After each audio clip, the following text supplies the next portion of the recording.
Marami na akong kaaway, hindi ko kailangan ng kaaway, kailangan ko kaibigan. Ako, ang habol ko ay yung stability, peaceful, para magawa namin yung trabaho namin. Hindi na tayong nanggugulo. Wag na natin, tanggalin natin yung gulo. Ang sorry ay para sa mga bagay na hindi sinasadya. Kapag sinadya mo, ay dapat magbayad ka.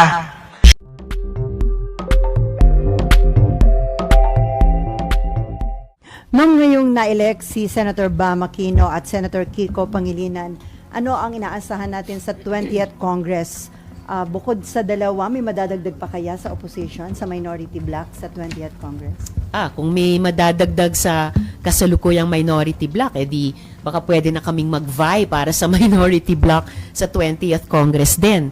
Pero magiging interesante talaga ang pag-organisa ng Senado. Bukod po sa amin, ni na Senator Kiko at Senator Bam, baka may iba pang mga colleagues dito sa Senado na mag-vie, hindi lamang syempre para sa Senate President, pero pati para sa minority bloc. Kung ano man yung maging final organization dito sa Senado, basta ang importante sa akin ay may manatiling isang pole, isang poste, isang center of gravity na patuloy na mag-check and balance, patuloy na mag-fiscalize. Whether yan po ay yung minority sa 20th Congress o isang independent bloc. At yun po yung mga pinag-uusapan namin ni na Senator Kiko at Senator Bam mula nung nakaraang taon. And work in progress pa rin po yun kung ano yung magiging decision po namin and final shape namin dito sa Senado. Ma'am, yung Duterte bloc, kiniklaim din nila na opposition sila. So, ano po yun? Magkakakaya ng dalawang klase ng opposition sa Senate? Magandang tanong yon. Kung sinasabi nilang opposition sila, senyales na naghahanda silang mag-vie para maging minority bloc or minority dito sa Senado. Kung makukuha nila yung label ng minority, may option pa rin po ako or kami kung magdesisyon po kami na isang independent bloc na magpapatuloy talaga sa pag-check and balance, magpapatuloy sa pag-fiscalize, at pati sa labas ng Senado, magpapatuloy sa pagbubuo ng oposisyon. Pareho sa Duterte at kina Presidente. So, malabo magsama itong genuine opposition at saka itong Duterte bloc na nag-claim na opposition na rin po sila? Well, wala po akong planong sumali sa isang Duterte bloc. Pwede pong lahat kaming mga colleagues dito sa Senado ay patuloy na makipagtulungan sa mga usapin ng common advocacies. Ito man ay proteksyon sa kababaihan, ito man po yung iba pang binanggit kong priority legislative agenda pa rin sa huling 2 linggo ng sesyong 19th Congress, pati sa mga public services at utilities tulad ng tubig at saka kuryente at yung pagsugpo sa POGOs. Pero sa mga usaping politikal at mga susunod na elektoral, tingin ko importante panatilihin at lalong palawakin, lalong palakasin yung poll na oposisyon. Sa Senate presidency, meron ka bang balita, ma'am? May mga nag-a-aspire na ba na nakikipag-communicate sa inyo para kuhanin ng suporta? Wala pa naman po. Well, yung mga nababalitaan ko ay pareho sa mga nababalitaan ninyo at ibinabalita rin ninyo sa amin at sa ating lahat. And of course, that will be a matter for the majority to decide. Okay, RG. Ma'am, would you be interested in the minority leadership? Ikaw mismo yung mag-minority leader. Of course, yun naman yung pangarap ng alinmang minority of an outgoing Congress, lalo na kung nakapagpanalo ng mga dagdag na kaalyadong senador, halimbawa, ay magbuo pa rin ng minority sa susunod na Kongreso. But as in everything sa pag-organize ng Senate, it's a matter of numbers. So kung, ayun, itutukoy ng majority yung Senate President, posible na yung ibang bloke na may susunod na pinakamalaking bilang ng miyembro ay i-claim nila yung minority. kahit ganun ang mangyari, may plan B pa rin naman ako, which is the independent bloc. Ma'am, you're totally ruling out joining the majority. Para sa akin, sapat na yung nakaraang 9 na taon. Marami-rami ang napagtulungan sa mga miyembro ng majority. Depende sa mga advocacies. Maraming happy bills na itinawag. Maraming investigasyon din. Maraming budget interventions. Pero para sa akin, para maging consistent sa nakaraang 9 na taon at lalong maging consistent sa mga susunod na taon hanggang 2028, 2034, 2040, importanteng manatiling consistent na hindi sumali sa majority, lalo na kung hindi naman ako kaalyado ng administrasyon, at mag-provide ng alternative pole or center of gravity para sa mga opposition and in the other independent forces, pati sa labas ng Senado. Ma'am, yesterday the President said na ayaw niya na ng kaaway, gusto niya ng unity. Again, we heard that word again. Kayo, ano ang posisyon niyo dyan? Oh well, who can argue with unity, no? Unity with a lowercase u. Lahat ng di lang Pilipino, lahat ng tao mas gustong nagkakaisa tayo lagi sa lahat ng espasyo. Of course, politics is a very competitive arena. So, ideally may principled unities, pero sa panahon ngayon na napaka-diverse talaga ng mga boses nating mga Pilipino at talagang palagay ko naghihingi ng representation at nagpakita ng lakas yung mga puwersang iyon nitong nakaraang eleksyon, that it's important para sa amin na nagtatrabaho sa loob ng political institutions to provide that pole or that center of gravity and that leadership para mag-contest sa mga nangungunang paksyon sa ngayon. Pero ma'am, yung willingness niya to reconcile with Duterte's, hanggang sa anong level ba dapat yun? Good luck po sa kanila kung papaano nila magagawa yon. Of course, the level, it's up to them to determine. Ako, mas nakatutok ako sa pag-isahin namin, hamigin, i-consolidate namin lahat ng mga puwersang sumuporta sa Akbayan, sa Kikobam, pati sa ML, party list, and take that ball and run with it forward. Pero ma'am, yung reconciliation, it doesn't mean na kalimutan na kung ano man yung mga kinakaharap na mga issue at kaso ng ilang pamilya doon. Well, since si Presidente ang nagbabanggit ng reconciliation, siya at sila ang kailangan mag-set ng terms. Hindi naman ako, wala naman akong makialam doon. Mas talaga tututok ako sa isang tunay na pagkakaisa sa hanay namin. Okay, ma'am. Nabanggit nyo kasi paulit-ulit yung 2028. Yes, and it's and also in everybody else's minds. We're an election-crazy country. Okay. Would you now consider running for president? I think yung ganyang tanong and yung natural competition about it naturally will come somewhere up the road pa. Pero ang priority ko sa ngayon, at sinasabi ko yun sa lahat ng mga kasama at kaalyado, lalo na itong unang 9 na buwan after the election, pag-isahin talaga, hamigin, i-consolidate to a greater degree than we were able to do after 2022.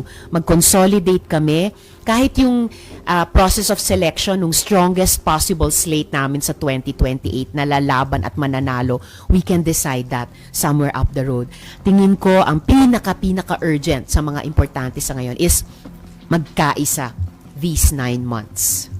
Pero ma'am, yung mga resulta ng midterm election, sinasabing parang pwedeng bumalik at lumakas uli yung Pinklawan at Dilawan. Hindi naman nawala ang Dilawan or Pinklawan or Pink.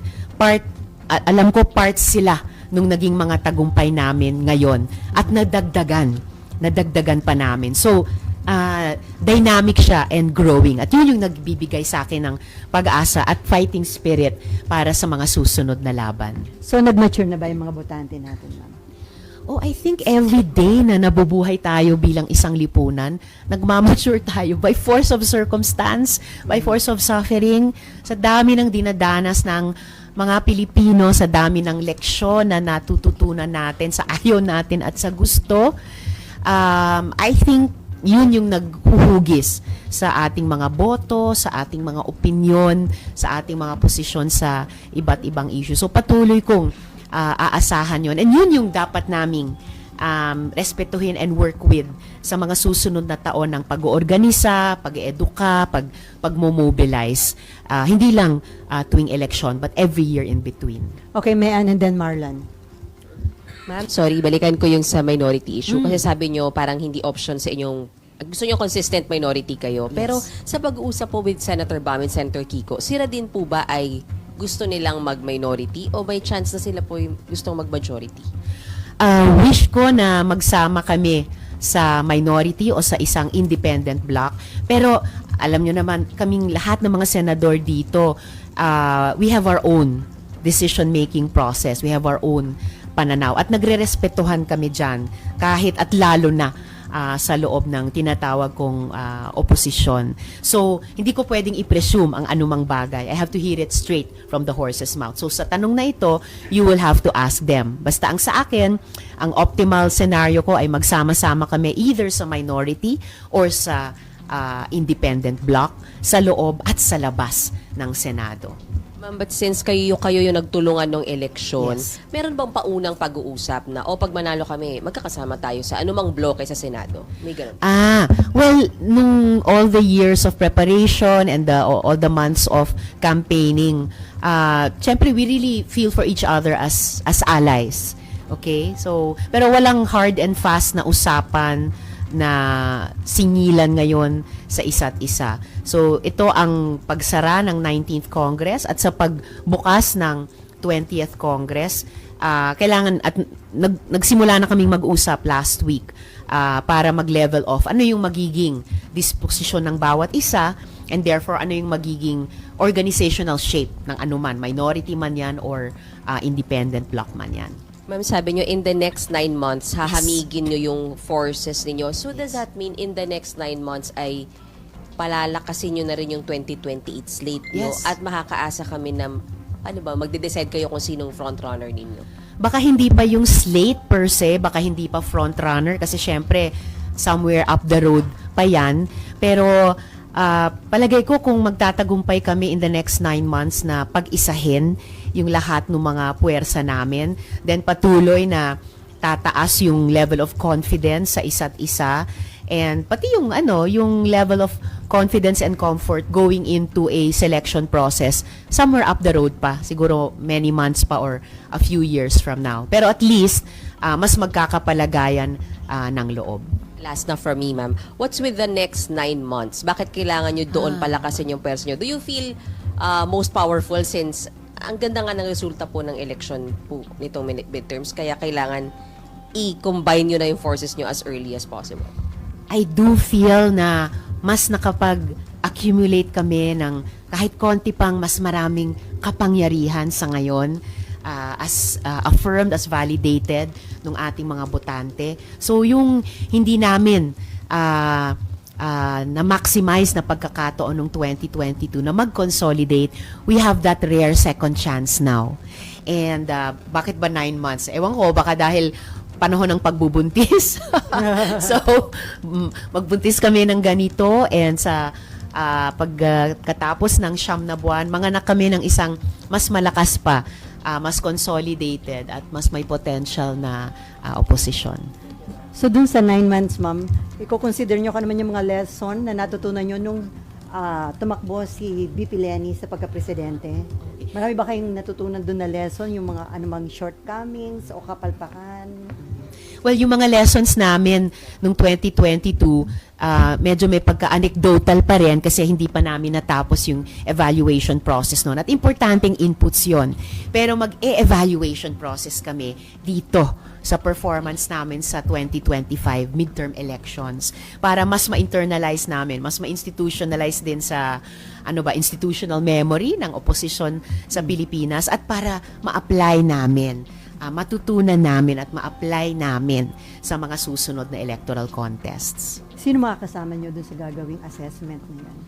Well, lahat ito ay happening simultaneously, yung pag-uusap sa aming tatlo ni na Sen Kiko at Sen Bam, yung pag-reach out sa mga puwersa ng isa't isa, no? So yung mga partido namin, yung pag-reach out sa iba pang mga allies, yung pag-reach out sa mga kaalyado din sa iba't ibang mga institusyon. May sariling proseso, yung mga kasama sa House. Gusto kong makapag-reach out sa mga kaalyado namin sa mga local government units at sa iba pang mga bahagi ng gobyerno na may mga kadiwa kaming nagtagumpay din. So before Marlon, ma'am, possible na sa 20th Congress, 3 block magkaroon sa Senate, minority, majority, at independent block? Posibleng-posible or highly probable or sigurado. Kasi kahit siguradong may mabubuong majority, siguradong may mabubuong minority, at least those two. So, yun sigurado. And probable, kung ibang bloke ang makakuha ng title ng minority, magi-independent. Magkakaroon talaga ng independent block. Okay, Marlon. Ma'am, balikan ko lang yung tanong ni RG kanina. So, open po kayo or you're considering the possibility na kayo yung maging standard bearer ng liberal progressives sa 2028?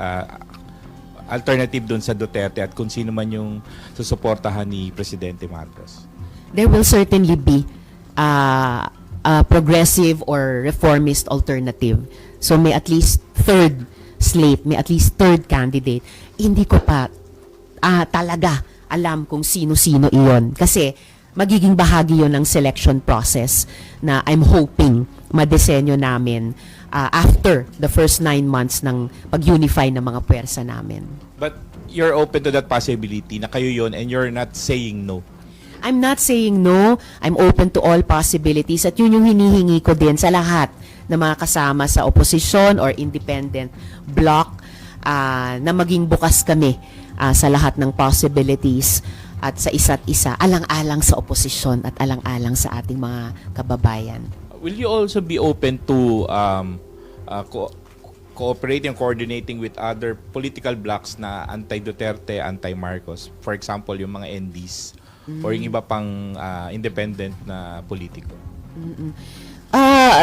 May experience na kami working together with other blocs sa Democratic Left and may mga sections na nandun na sa hanay ng sumuporta sa Kiko Bam, Akbayan, ML, etc. na meron na ring historic working relationships with other forces beyond yung nakasanayan naming Dem Left. So, let's see kung papaano mag-evolve yung confidence building process.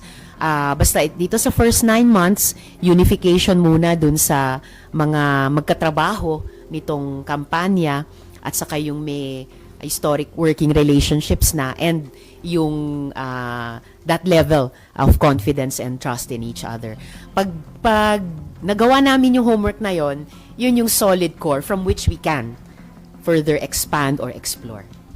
Kung considering yung naging result ng midterm election, sa tingin niyo naghahanap na ng alternative ang publiko? Naapagod na ba sila sa mga political bickerings, yung mga bangayan?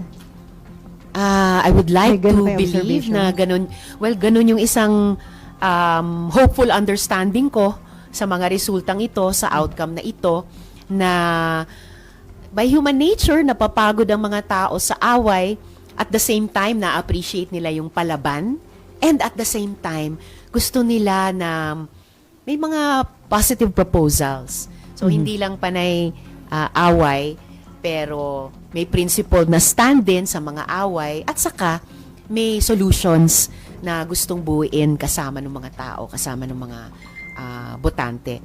At yun yung gusto kong mas ma-generate namin sa opposition in the next months and years.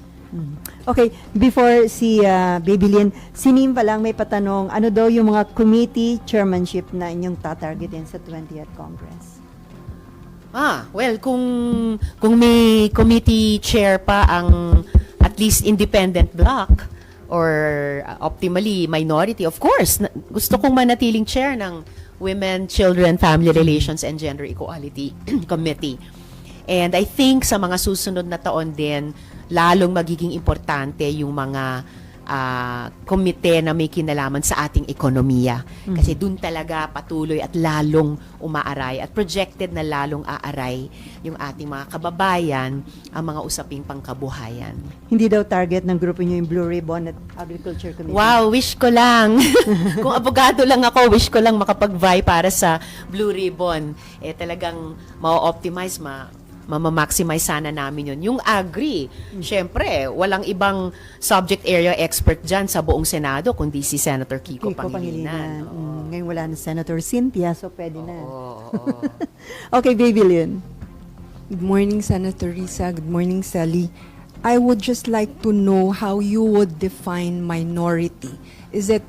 Will there be a genuine minority, simple minority, real minority? How will you categorize that, and how will they impact legislation, the impeachment proceedings? How will the dynamics be, ma'am? Salamat. The dynamics have always been interesting. We can look back on many precedents ng genuine or real minority. Modesty aside, yung minority kami sa ilalim ni Senator Frank, nung 6 kami, nung 17th Congress, naging 4 kami, nung 18th Congress, still under Senator Frank. And I'm very happy sa nakaraang 3 taon namin bilang minority ni Minority Leader Senator Coco Pimentel, kung saan tulad ng mga nakaraang minorities, nakapagtala din kami ng ilang mga tagumpay by leveraging our small number, by taking sharp positions on issues. So itong papasok na 20th Congress, of course, minority naman at the basic level defined yan numerically. Kung sino yung nag-vie para sa Senate President pero natalo, that's one path, would take the minority leadership. Nababalitaan natin, merong ding bloke ngayon na posibleng mag-vie for minority leadership by simple fact of their having the possibly second biggest number as of now. Siyempre, lahat ng mga numbers na yun will be made of record on the floor only during the election. So, yun. And that's why I said na kung may ibang bloke na makukuha yung title ng minority at hindi kami nagaling sa opposition or independent forces, that's why option yung independent bloc. Yung usapin ng impeachment, of course, weighs heavily, as it did during the campaign, weighs heavily on paano organisahin ang Senado. So yun, I think there are numerical but also substantive basis sa pagbubuo ng minority sa ngayon, and are failing to get that title, at least an independent bloc. And importante, lalo na leading up to 2028. Okay, before RG and Mean, ma'am, kahit na open nga si Presidente na makipag-reconcile kina BP Sara sa mga Duterte, obligasyon nyo pa rin na ituloy itong impeachment trial laban kay Vice President Sara Duterte? Well, obligasyon po ng Senado yan, batay sa konstitusyon, dahil tinransmit ng House yung kanilang articles of impeachment sa amin. And napansin nyo naman, kahit during the campaign, may nasimulan lang ilang preliminary steps. Yung mga simpleng pagpapasukat para sa impeachment robes, maya't maya sumasagot si SP sa mga tanong ninyo tungkol sa impeachment. So, I expect that as a matter of course, ayon sa utos ng konstitusyon, sisimulan na namin yung mga further preliminaries nitong susunod na sesyon. Pero with the new composition daw ng Senate, malaki yung chance na ma-acquit si BP Sara. Do you think so, ma'am? I think tulad sa kasalukuyang komposisyon ng Senado, magiging pahirapan for either side. Ipaglalaban ang bawat boto because we have yet to hear even the first piece of evidence. At doon naman kami babatay at dapat bumatay. Bilang senator judges na exercising neutrality, we have yet to hear the first voice of the first prosecutor to present the first evidence on the first article of impeachment. So kumbaga, nasa genesis pa lang tayo. So kahit it is a political process, you're hoping na ibase ng mga kasamahan nyo yung kanilang boto depende sa ebidensya na may pipresinta, ma'am. Yun yung dinedemand ng Constitution sa amin. And sa Senate, we always presume good faith on the part of each other. So yung ugali ko, yun din yung inaasahan ko sa mga colleagues. Okay, RG, and then may... Ay, si ano pala? Sorry. Mab first. Si Mab muna, Mab. Kanina pa nga pala si Mab, sorry. Ma'am, going back lang po dun sa Senate presidency, meron na po bang kumausap sa grupo ninyo? Because we have heard na Senator Cheese and former Senator Tito Soto actually talked to some groups daw po. They haven't talked to us as a group. Or even individually? They haven't talked to me individually. Text message, Ma'am. Wala ring text message. Okay. At most. Ma'am, yun Pero take note, ang minority, kahit pag hindi kinakausap, nagsasalita. Ma'am, linawin ko lang po, kasi di ba when we talk about blocks, usually parang, okay, pare-pareho tayo ng boto. Would it be the same for you and your group? On bills and what? Yes. Well, sa karanasan ko sa nakaraang 3 minorities, kanya-kanyang boto pa rin. But of course, we talk. May kumbinsihan or minsan, ang best case scenarios, may usapan na, pare-pareho naman ang pananaw natin, so pare-pareho ang aming mga boto. But as you have observed, may mga pagkakataon din na may divergences. And it would be the same during the impeachment trial? Each senator judge, of course, has to cast his or her vote. Ang pine-presume ko lang ay unanimity sa disposition, sa ugali na neutral senator judges voting on the basis of the evidence presented. Okay, and then Raymond, RG, and then Mayan, and Danielle. Sige. Morning, Senator. Balikan ko lang yung consolidation of forces. Considering yung nangyari during the previous administration at saka itong early part ng Marcos administration, paano natin ika-categorize sino yung dapat na kasama dito sa grupo na balak ninyong buuin supposed to stand before the 2028 election? Naniniwala ako dun sa sining Field of Dreams na if you build it, they will come. May mga unities na presumed among yung mga puwersa na nagsama-sama sa kampanyang ito at pinagtagumpay yung mga partido at yung mga senador namin. Siguro in the next 9 months, helpful process, i-articulate namin ano-ano ba yung mga yon. And then tingin ko, the kind of group that we are or the kind of group that we will become, mag-a-attract ng mga like-minded saka mga fellow travelers. Or yung ibang kami or yung ibang section sa amin, magre-reach out, mag-iimbita na mga tingin namin or tingin nila ay katulad din.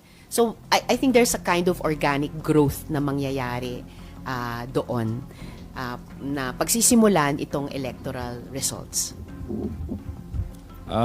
Speaking of the impeachment, ma'am, nag-declare si Vice President Sara Duterte ang gusto daw niya bloodbath.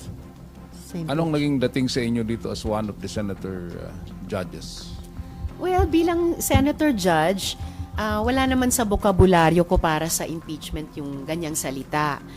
But as I said, and I am committed just to have that neutrality demanded of judges, and in particular in the case of impeachment of senator judges, I think very like aspiring to be like in a courtroom, very cold and clinical, yung pagpresenta ng mga ebidensya, didinigin naming senator judges yung mga prosecutors, whether from the House or private prosecutors, as the case may be.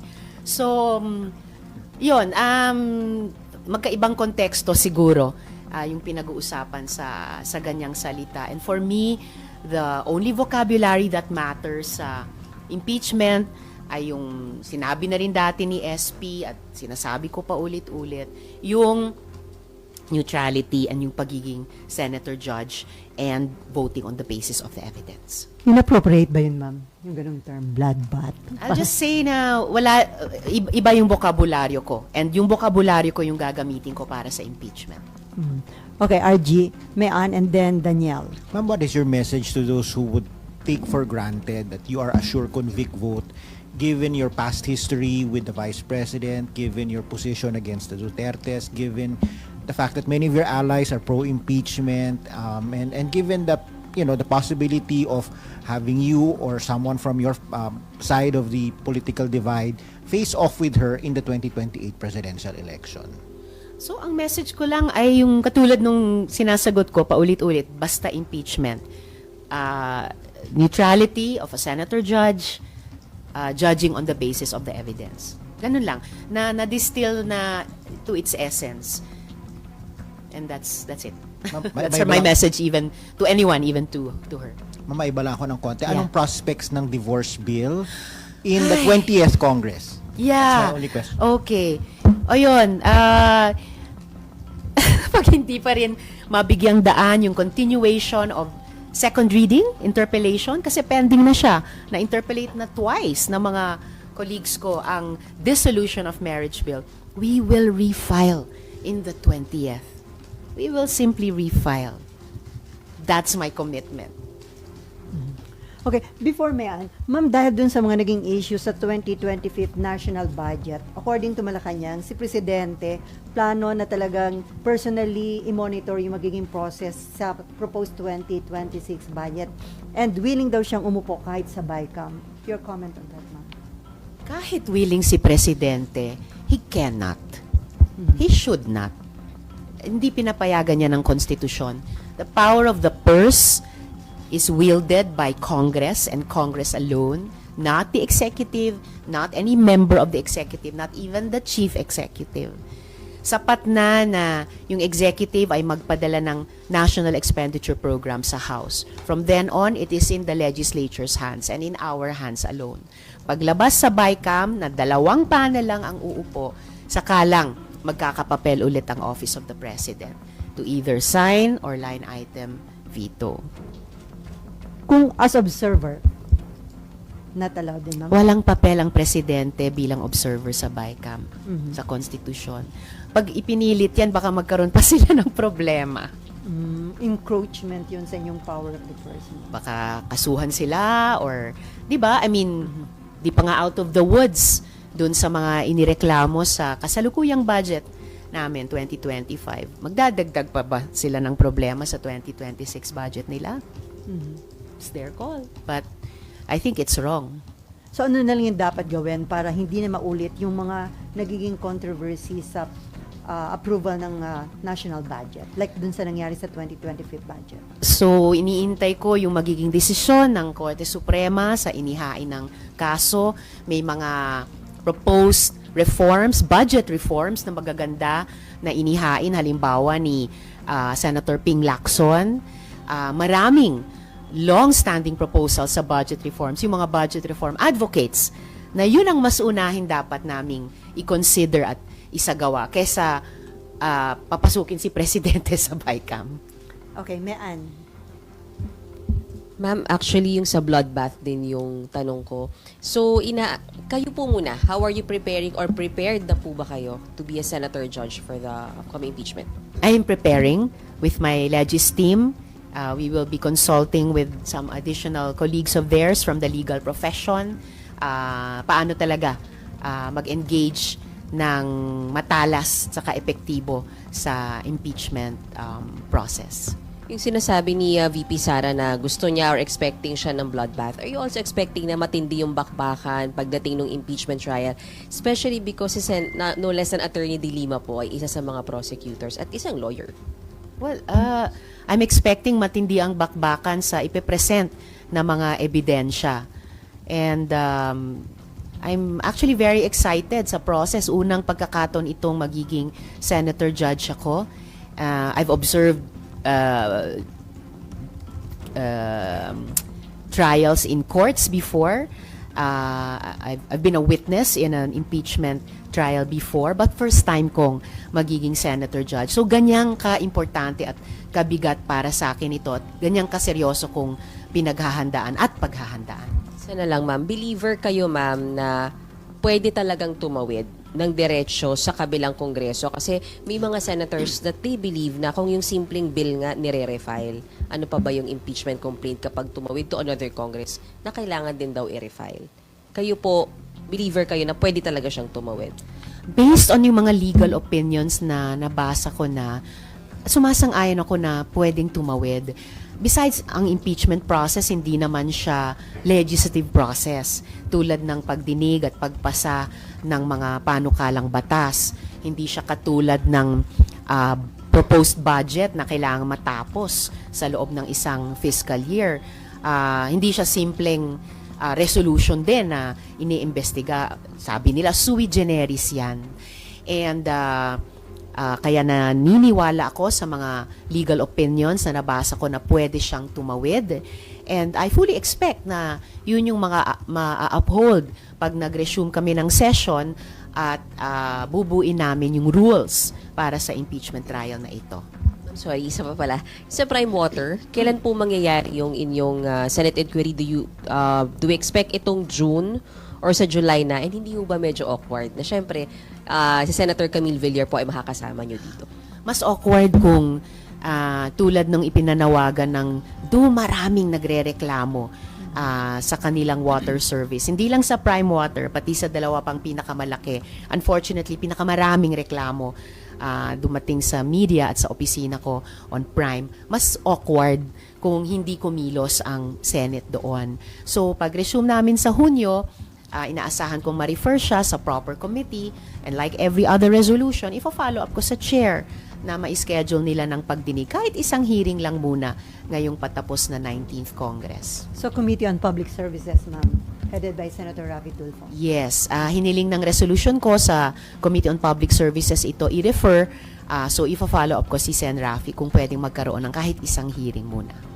Okay, Daniel. Hi ma'am, 2 questions lang po. Ma'am, yung sa composition po ng 20th Congress, nakikita nyo ba na mas may chance na yung mga sabihin natin yung medyo controversial na bill like yung SOGI bill tsaka yung anti-teenage pregnancy? I really hope na the 20th Congress will finally be, magiging 10th Congress na yata yan na i-refile ang SOGI Equality Bill will finally be the Congress to pass the SOGI Equality Bill into law. And gayon din yung Teenage Pregnancy Prevention Bill. Dahil nananatiling national emergency yan, social emergency yan. Fake news lang kasi yung comprehensive sexuality education. Pero it really deserves to be passed alang-alang sa ating mga teenagers, sa ating mga teenage parents, at lahat pa ng mga stakeholders na sumusuporta sa ating mga teenagers. Ma'am, may we get your comment lang din po. Yung DOJ naghahanda na raw po ng documents para dun sa Interpol, para po kay Harry Roque. Opo. So, that was good news na natanggap na hihingiin nila sa Interpol mag-issue ng red notice. Pending na rin po yung warrant of arrest on the very serious charge of human trafficking dyan sa Porac Pogo Hub laban kay Harry Roque. So I hope that one way or another, either yung aksyon ng ating Philippine warrant of arrest or yung aksyon ng Interpol red notice ay mapauwi na siya rito para harapin yung seryosong akusasyon sa kanya na siya rin bilang abogado, dapat alam niya na obligasyon niya iyan. Okay, okay na? Marlon, Babylin, and then Camille. Marlon. What's your reading of the success ng mga kandidato nilang mga Duterte? They have at least 5 or 6 Senate slate, tapos even sa party list yung Duterte Youth. I mean, equally stunning yung sa victory ng Akbayan is also yung Duterte Youth, which also got 3 seats. Anong basa nyo dyan? So, ang pwede lang nating basahin dyan ay may base talaga sila. May suporta talaga sila sa mga botante. So, that remains an important part ng populasyon natin at ng voting population natin na patuloy na kailangang i-engage. But do you acknowledge that a large part of their victory is dahil dun sa nangyari kay former president, yung pagkaka-arrest ng pagkalipat niya sa dahig? And then yung impeachment kay BP Sara. Oo. The absence of exit polls notwithstanding, susubukan ko pa rin i-argue na equal yung bilang ng mga tao na bumoto for one side or the other dahil sa mga importanteng events na iyon. I would believe na marami ring Pilipino ay naniwalang yung ICC ay simula na makapag-deliver ng hustisya sa mga balo at mga ulila ng extrajudicial killings. And I would believe na marami ring Pilipino ang naniniwala na yung impeachment process ay isang proper na constitutional process na magsingil ng accountability sa kahit sino sa aming mga nagtatrabaho sa gobyerno. So, yun. And having said that, I recognize na may suporta at may base talaga sa ating populasyon. Oo, yung mga nanalong senador sa hanay nila. And how will that affect your preparations po to 2028 and your efforts to consolidate the forces of liberal progressives? Ang influence niyan sa akin is that first of all, kailangan patuloy na mag-engage. Never na putulin yung komunikasyon, never na putulin yung engagement, even on some difficult issues. And nabanggit natin kanina yung ekonomiya. Tingin ko pa rin, as I think shared with you after 2022, sino man ang binoto na presidente noong 2022, sino-sino man ang binotong mga senador, lahat ng mga Pilipino ay umaaray, lalo na sa mga economic issues. So I think yan yung isang mayamang larangan ng engagement pa rin, pakikipag-usap sa isa't isa, pakikinig sa isa't isa across the different blocks and also leading towards 2028. Isa lang medyo off topic. Ma'am, recently ang daming mga scam hubs pa rin, no? Mga Yes. remnants ng Pogo na nare-raid outside of Metro Manila, Cebu, in some Davao provinces. So, are you alarmed na may mga ganyan pa rin na despite yung paulit-ulit din na warning coming from the President and PAOK regarding these elements? Oo, nakaka-alarm talaga. And we raised that warning sa simula pa lang. Katapusan nung nakaraang taon, meron ng Pogo ban na in-announce nung SONA. May pending kami dito sa Senate na anti-Pogo law na pinapanawagan ko kay Presidente, i-certify as urgent or suportahan. May EO na in-issue ang Malacanang na kailangan pang kupletong i-correct. And yung ating mga law enforcement agencies, patuloy dapat na i-enforce yung mga iyan. But we've seen yung mga warnings nagkakatotoo talaga na nagsusubok mag-disguise lang yung mga Pogo, nag-break up into smaller units, nagtatago sa likod ng mga or sa loob ng mga legit na korporasyon na may mga business permits, nagtatago sa loob ng BPOs, jeopardizing even yung malaking economic contribution ng mga BPO sa ating mga ekonomiya at sa mga pamilyang Pilipino. Yung mga Pogo hubs at scam hubs tulad ng mga nasa labas ng bansa kung saan patuloy na nire-recruit under false pretenses at human traffic yung mga kababayan natin, kaya patuloy pa rin nangangailangan ng rescue. Yung mga Pogo hubs at scam hubs dito sa Pilipinas, ayan, ang titigas pa rin ng ulo, di ba? So, ibig sabihin, we have to do more.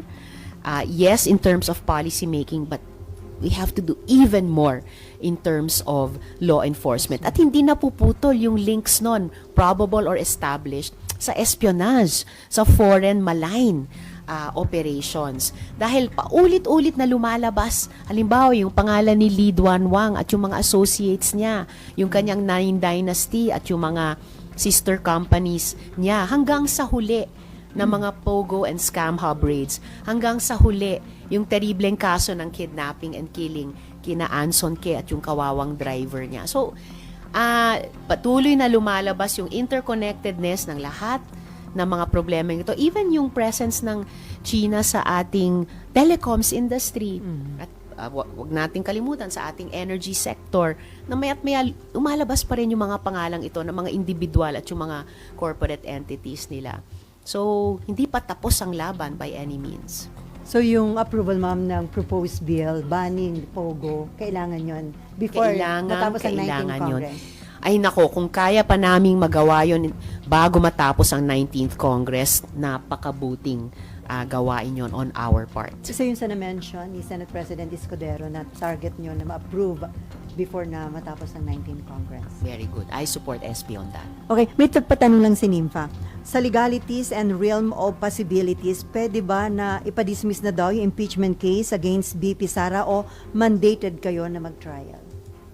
Mandated kami mag-trial and hindi madi-dismiss pero masasettle lang yan on the vote, whether to convict or to acquit. Okay. Baby Lynn and then Camille.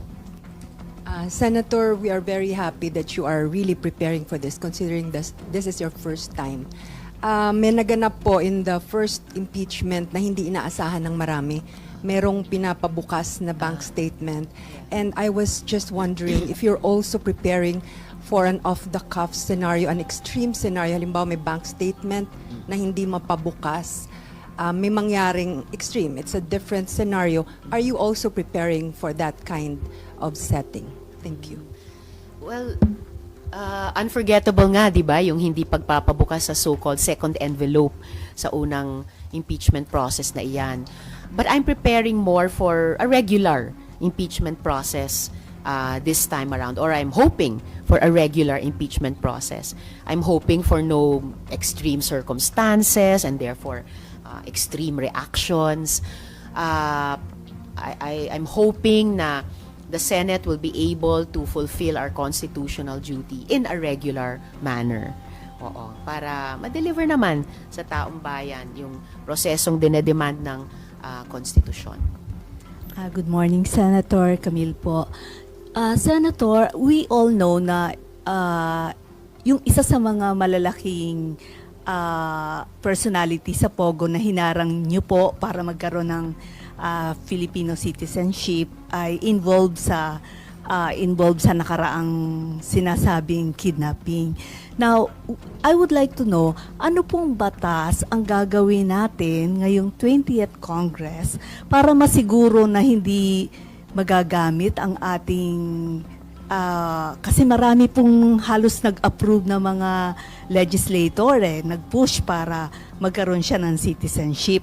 Meron po ba kayong balak na pagtibaying batas na masiguro na hindi po magagamit ang ating kongreso para sa mga ganitong uri ng character? And second question po, since this is related to treason, may balak po ba kayong mas palakasin at bigyan ng focus ang batas sa treason? Lalo pa marami pong nagsasabi na napakarami na pong forces ang China na ginagamit para sa atin regarding this thing. I think hiwala yung usapin ng treason dito sa kaso ni Lee Duan Wang. Pero talagang nasabi ko na at nasabi na ng ilang mga colleagues, kailangan i-update halimbawa natin yung anti-espionage law.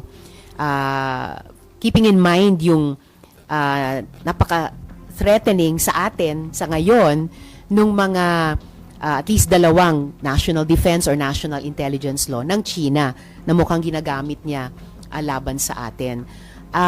Kailangan din nating i-update yung usapin ng treason na mag-a-apply din ba siya at paano din ba siya mag-a-apply, hindi lang during times of war, na yun yung konteksto niya sa ngayon, but also during so-called peacetime tulad ngayon.